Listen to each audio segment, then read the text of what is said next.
Don't worry, guys. I got permission to make this tier list video from Thorgrim. The only thing he said was don't do any size jokes, so we're just gonna do a short video here. Hi everyone, welcome to another tier list video where today we're going to be looking at the Dwarven roster of Warhammer 3. Just kind of put it out there, I am a little bit biased towards the Dwarves because they are like one of three of my favorite factions. So I might rate them a little higher. I might rate them a little bit more unfairly.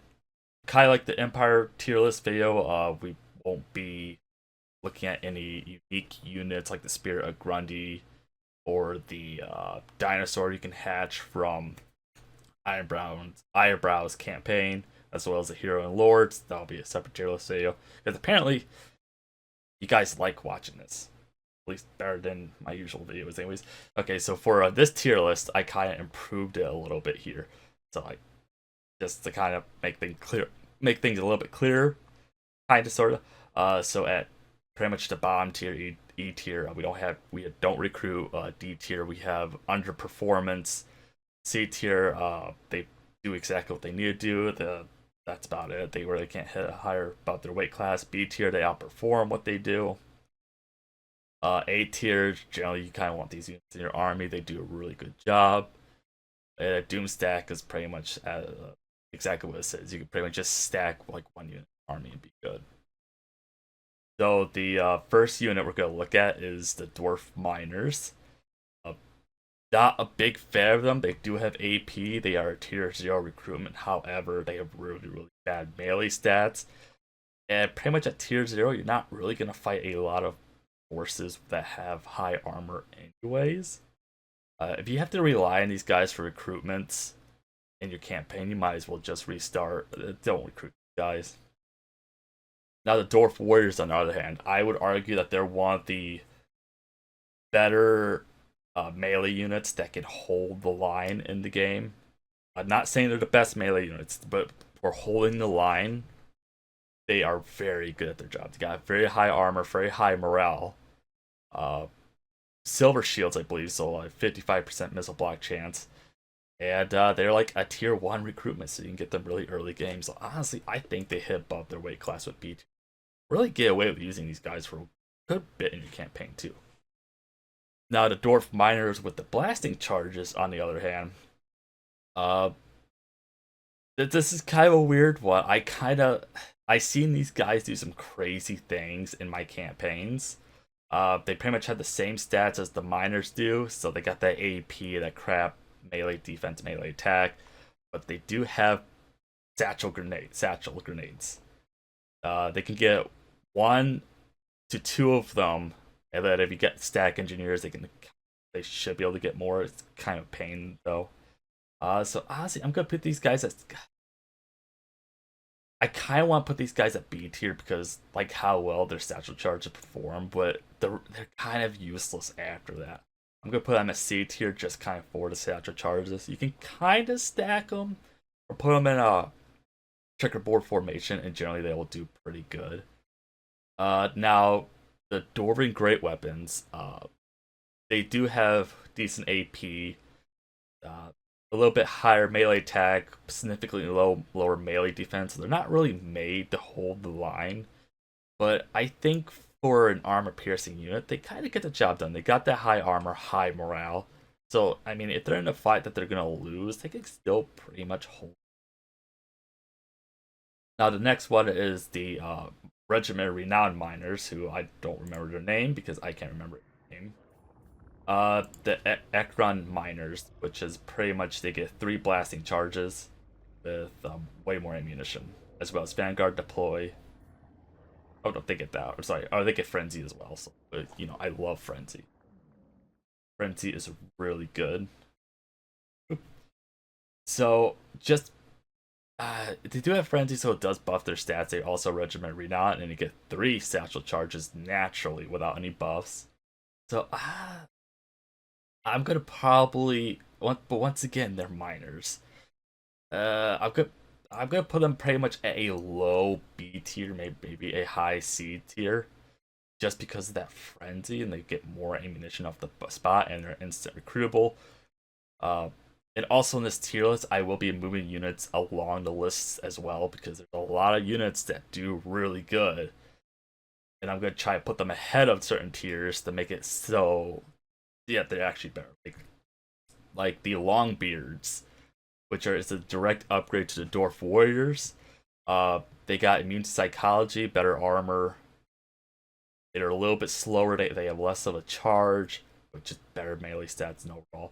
And a part of me wants to kind of put the you are going to go ahead there. A part of me kind of wants me to put them at A tier because you never really go with Longbeards. They're going to replace your Dwarf Warriors, but I don't. But you can kind of find better variants or better units later games. They're going to be a high B tier, a low A tier potentially.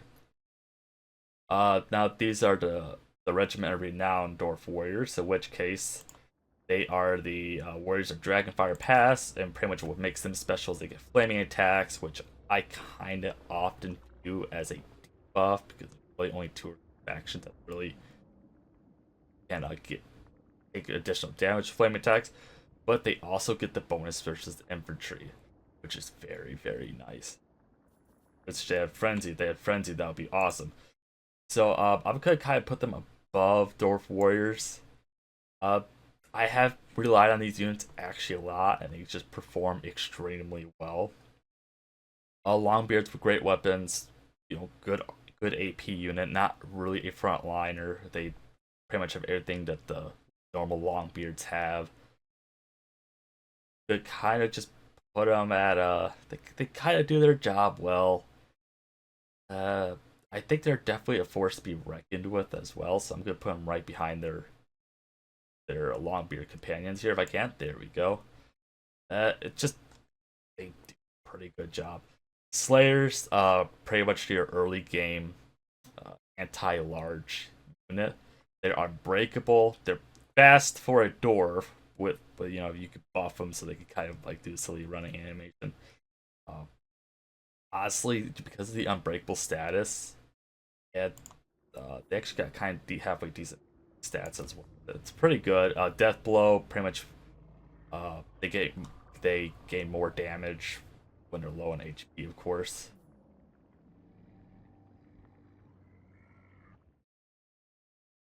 They kind of slap them in B tier. Let's put them in C tier. There's more coming along the line. I mean, they do their job pretty good. No, let's put them in B tier because you could kind of doomstack with these guys with a certain faction leader. We got the Regiment of Renowned Longbeards Great Weapons, which are the Grumbling Guard, and pretty much they got the old Grumblers, which is bigger per second, -1% for all allies in range. Urge that the other Longbeards get. I mean, that's pretty much it. I mean, their Regiment of Renowned, so you can instant recruit them. But that's pretty much. And I kind of rate my regiments of renown a little heavier, and since they really don't do that much better, like the figure -1 figure is okay, but they're kind of just expensive to have. I'd rather just get Longbeards. I mean, they're a good emergency unit to have. Then the Slayer Regiment of Renown, the Dragonback Slayers. Which no difference. They do get power to Dragon Black, which is flammable, and flame resistance and melee. That's actually wait, do they get? Oh, they also get 20 physical resistance too. Apparently, I don't really use the often. I have to, but yep, they kind of just do their job a lot better with that 20% physical resistance. Giant Slayers. I absolutely love. They are the armor piercing variant, pretty much, of Slayers. Still anti-large, but they will mess up anybody in the path. They're still unbreakable. Really decent stats. Really decent melee and melee attack. No armor, but whatever. Just these guys will pretty much mess up armies. And honestly, late game, I think you should have a giant Slayer in your army. Kind of same with the hammers. The hammers are really good. Essentially, they're pretty much like the great weapons of late game dwarves. They do have magical attacks. They are pretty slow though. But yeah, they have magical attacks and AP, so they can really kind of mess up like demons, for instance. They are extremely good at fighting, good stats, high armor. They're not really a frontline unit, and I have tried to doomstack these guys in the past, and it really doesn't work that well because their lack of shields and mobility is really what hurts them. Iron Breakers are A tier. I would argue you could probably doomstack these guys, but it would just become a slugfest. So they're pretty much miners given a lot of armor and better weapons. They do have a throwable. They do have 2 ammunition. Pretty much just satchel charges, just like the miners do. They're pretty much their top tier line holder. And honestly, you should have these guys in your army late game, or even as soon as possible. Like, you're not going to get past Iron Breakers, not naturally. Doom Seekers are they're kind of they're still a Slayer unit, so they're still unbreakable. They're anti-infantry though, and still anti-large, and they do a very good job at that. The only problem is they have very little entities, little armor, little to no armor, so they can kind of get acceptable to just being swarmed. They also do have an ability of twirling axes, where it's like a mini vortex spell pretty much on them. And the reason why they're not an A tier because they don't have more entities. If they have more entities, they would be an A tier. I would argue even Doomstack. But when these guys are out fighting by themselves, they can kind of get swarmed and possibly slaughtered. They'll kill a lot, but it won't break your army. If you want to use them, you can. If you don't, it's not the end of the world. Like, you should always kind of aim to have some of these at some point anyway. Next is the renowned variant of the hammers. And let's go ahead and compare the two. So pretty much they get armor sundering, immune to psychology it looks, which is minus 30 armor. So these guys are armor piercing even more, so they're doing even more damage. If they got the 41 armor piercing and the 14 base weapons, so they're going to do a little bit more damage. I mean, the Sunder Armored is nice. I don't think it makes him crazy good. They're kind of a good emergency unit to have, so in all honesty, I would probably put these guys pretty much high B tier, low A tier. I mean, once again, they're Regiment Renown, and I'm going to kind of grade those a little harder because I feel like they should stick out your army a little better. Now, Doomseeker's Regiment Renown variant. Where's that? Boop. Pretty much they get magical attacks. They still get the AP with the anti-infantry tags, as well as endless whirlwinds, which is pretty much just a better vortex of what you guys have.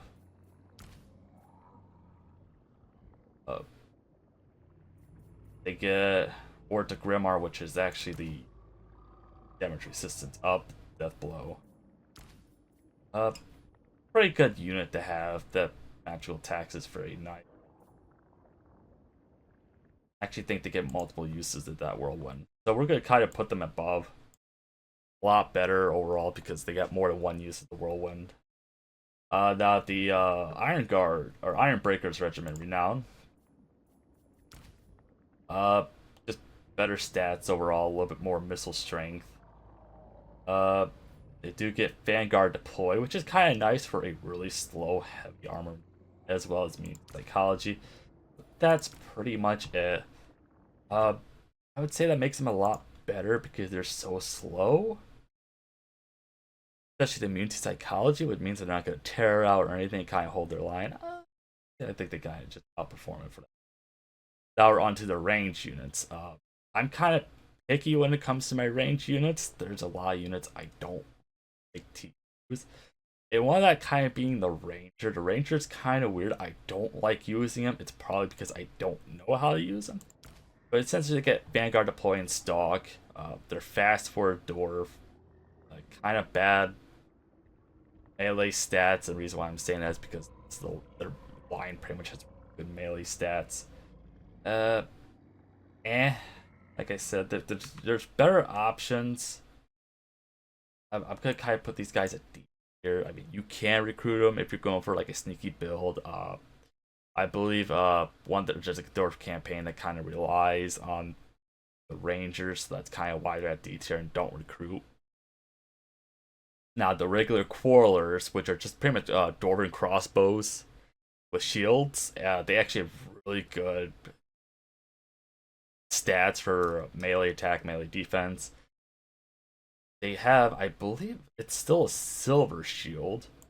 Nope. Okay, so they have a bronze shield, so 35% missile block chance, which is really nice when it comes to fighting other ranks.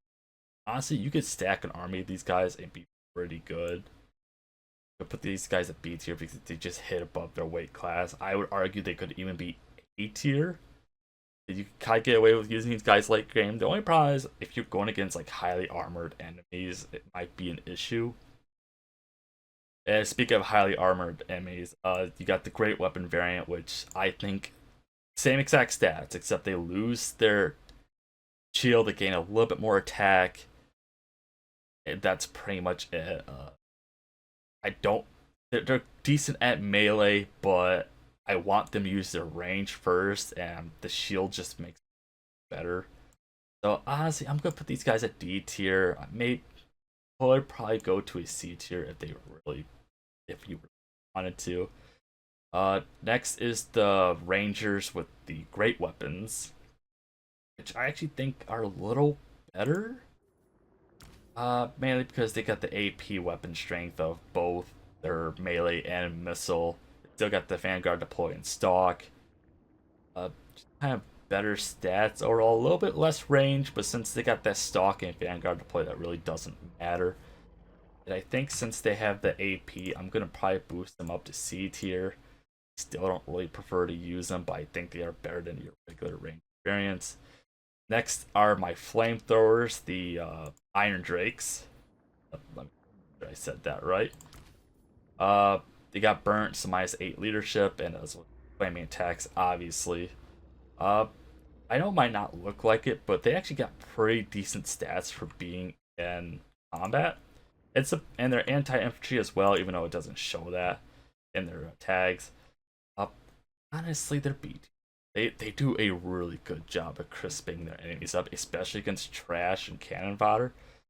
The only reason why I wouldn't put them in A tier is because they could kind of be a situational unit later game. Like especially kind of gets like the more heavily armored enemies, they might not do as good.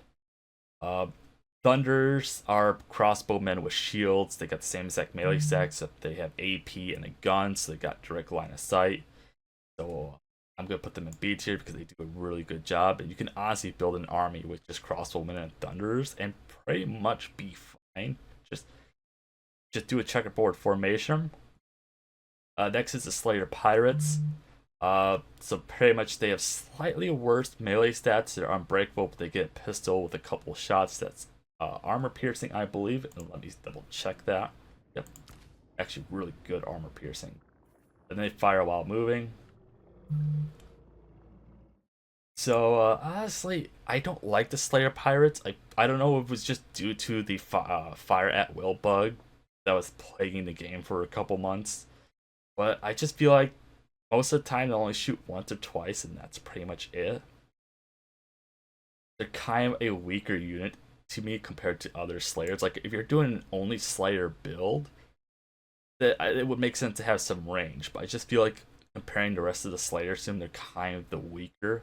I mean, they're still at C tier because they're unbreakable and really good at fighting. Next is the Regiment of Renown, which is the... Actually, I don't think you're Regiment of Renown. Bugman's Rangers, right? Even though you should be. Oh no, you're Uther's Rangers. We're Bugman's Rangers. There he is. Uther's Rangers, which are the Great Weapon variant.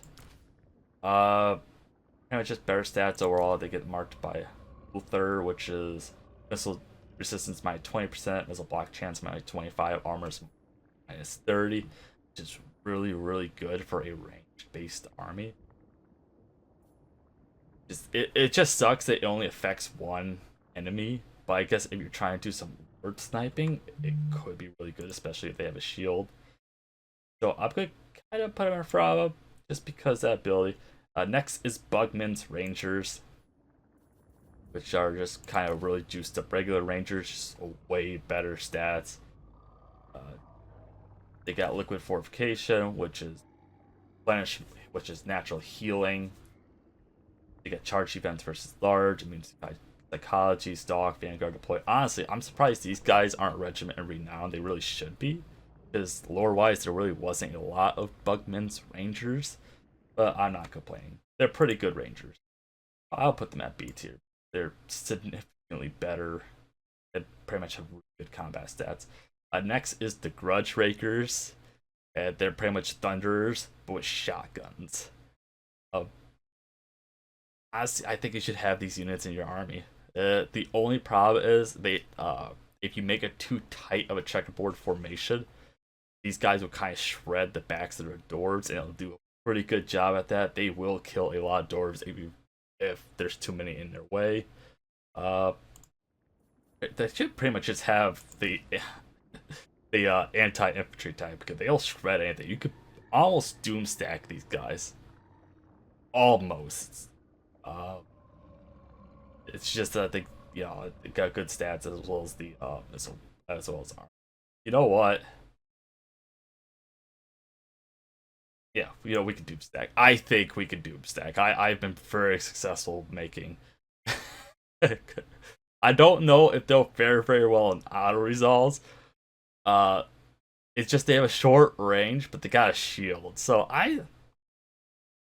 my hot take is you could doom stack. Next is the Troll Hammer Torpedoes, and these are pretty much the Iron Drakes, but anti-large. I would say you could probably use these guys in your army, because they do a pretty good job against infantry as well. They do have a way better range on them. It's like compare apples to oranges. They get a little less ammunition, higher range. It says they have less missile strength, but I don't really see that. I think it's just because the fire maybe has like an AoE effect to it. I'm not really sure, but they do kind of shoot a little slower. That is their kind of downfall. I would have maybe one or two of these.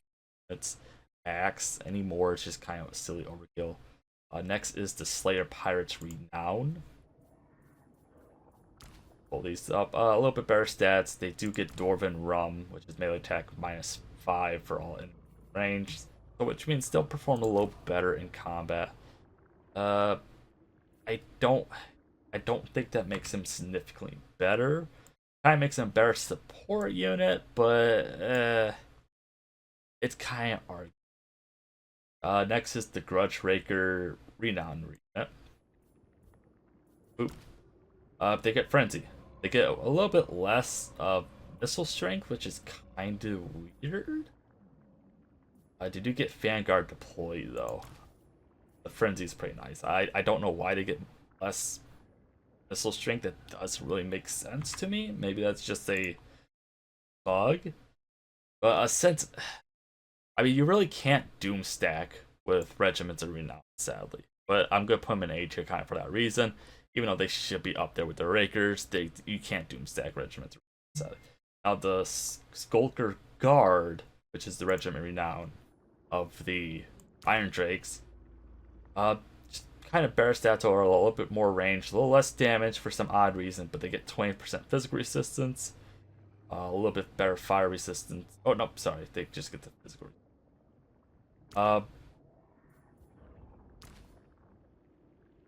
That's it. 20% physical resistance is good, especially for an already kind of tanky unit. So I'll put them kind of ahead of their brothers. Kind of next are the Grudge Settlers. And they're kind of like the newer addition to the Dwarven roster since the Age of Reckoning mechanic pretty much got added and thrown to delay. Pretty much just like a little bit juiced up and more specialized variants of some of the units we'll already see. The next is kind of the Longbeard variant. Just need to extend the roster. Right? Yeah, you're Longbeard. Right. Okay. Boop, boop, bop. So, pretty much no difference at all, except one has Guardian, which is plus 15 physical resistance for pretty much any lord or hero nearby. They are also instant recruitment. Then I believe they're like one. I'm gonna put these guys kind of at C tier. Maybe just below. They're mad. Since they're grudge sellers, they could have really high upkeep or really low upkeep depending how well you perform. I kind of have mixed feelings about the grudge seller units overall. It's nice to have some instant recruitment units available. But next is the Slayers of the Grudge Sellers. And they get armor sundering and extremely daring death blow, which is just pretty much just better stats overall. A lot better stats, and the armor sundering, which is 30 armor. I definitely think that makes them better, a lot better than the regular variants. I believe they're actually fairly easy to get in the Grudge Sellers. They just suffer all the debuffs of this potential debuffs of the Grudge Sellers. And next is the Hammers of the Grudge Sellers. They do get Frenzy, which is kind of scary, as well as Frostbite, which is minus 30% speed. Which, I mean, that really doesn't mean much for fighting against doors. That might make it so the enemy can't flee as fast, I guess. I mean, I would be running for the hills too if I was fighting against Grudge Sellers with Frenzy. And honestly, with that Frenzy, I feel like that's gonna go above the regular ones, even though they're a little harder to get. Like, once you get them, you should put them in your army because that Frenzy is just crazy, especially for such a damaging unit already. Next is the Grudge Seller Quarrelers with great weapons. Quarrelers with great weapons. Boop. Bop. Pretty much no real difference at all, except these guys do get anti-infantry as well as missile block chance minus 24, and bonus to infantry for the missile as well. So I mean, they definitely can tear up infantry a little better. So I think that's gonna put them kind of at C tier because they can kind of do a lot more damage, especially against shielded units, and they got the anti-infantry bonuses for everything. Next is the Iron Drake Grudge Seller, which is they get more range. Yeah, that's pretty much it. The more range is good. Plus 40 range is just fine, I guess.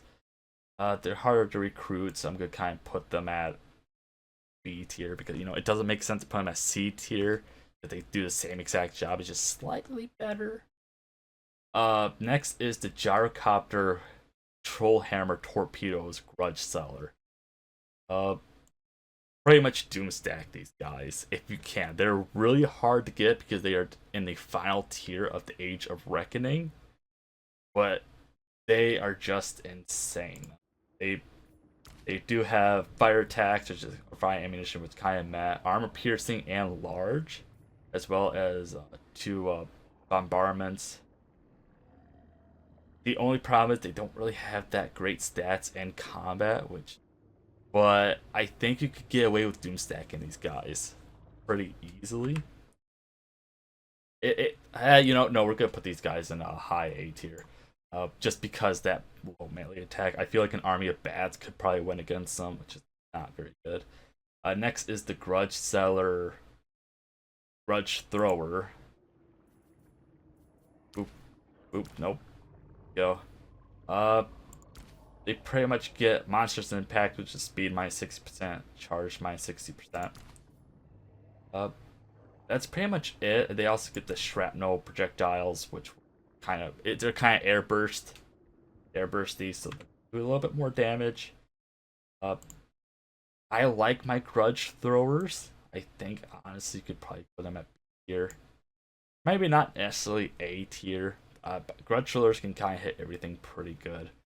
Next is the Flame Cannon Grudge Seller unit, which just kind of get increased stats across the board.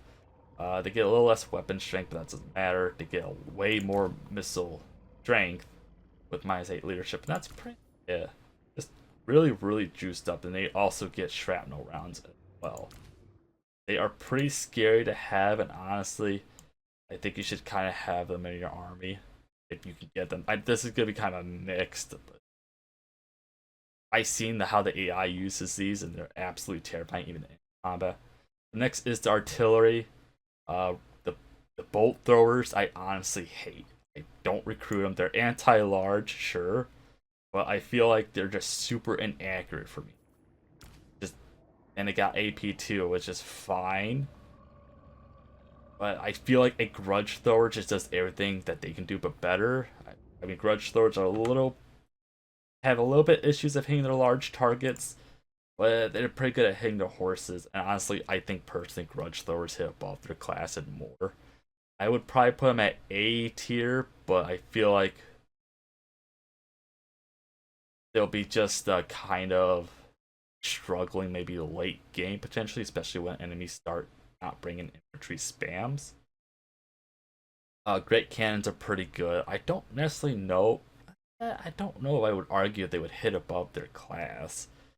They kind of perform as good as other cannons, I guess. Not super crazy. If you're playing with Malachi, you can super juice them up, but this is kind of just a general. So we put them at C tier. They do their job pretty well. I feel like grudge throwers, especially high level ones, can kind of do what they do. Next is the Regiment Renown variant, which is I think called the Goblin Thrower. The Goblobbers. And they pretty much get just the minus leadership. Well, just boost up stats. Discourage -16 because they're throwing goblin at people, which would become very helpful, especially if you're facing like really low morale armies like Skaven slave armies. Goblin hewers. They're kind of a silly unit. They're kind of fun to use once in a while. They're manned by slayers, so they get actually really good combat stats. They do a hell ton of damage. The only problem is they get 4 shots. You can juice that up more with army builds. I just feel like they're kind of extremely situational. This is where I really have mixed feelings about them. I feel like they should belong in B tier because they're manned by slayers, but they're an artillery piece, and it's like, eh. It's an artillery piece that does a lot of damage, but only has 4 shots. Organ guns are extremely good. They're just pretty much mini great cannons, but they shred everything, including infantry. So they're going to go and beat your flame cannons. Kind of a little bit more situational. I feel like the flame cannons actually friendly fire more often than not. That's kind of just me. It's their weird firing arc. I feel like they're just a little bit more situational. I don't use them as much. Usually artillery, I'm usually kind of just grudge throwers and organ guns at this point. Gyrocopters, pretty much they're all just gonna go into B tier. Just the regular variant, it's very good at what they do. The only caveat is they're very bad at melee combat. They have like 4 melee defense, something like that. They have 6. I'm sorry, they have 6 melee defense. But they're pretty much the Dwarven Cav. You know, get them behind the enemy lines and they can bombard them. They're not particularly good at Lord sniping. At least this variant isn't. They can kind of do it if they're on a larger amount. The flame gyrocopters I don't like. I just don't think they perform well. You would think Iron Drakes, but in the air, but they just don't hit their targets. I see them shoot into masses of like Skaven slaves, and they won't do any damage. I don't know if that's a bug or a feature. I just think they underperform compared to the other gyrocopters. The bombers, I think you should have in your army, pretty much because they're a little bit better at shooting. They have more bombs that do damage. I want to say they're actually more accurate. They also get suppression, which is -30 speed, and armor as well. And then the next one is Skyhammer, and Skyhammer is just better, pretty much just better stats overall with a super bomb. It has less uses, but it's very, very, very good. Yeah. You there.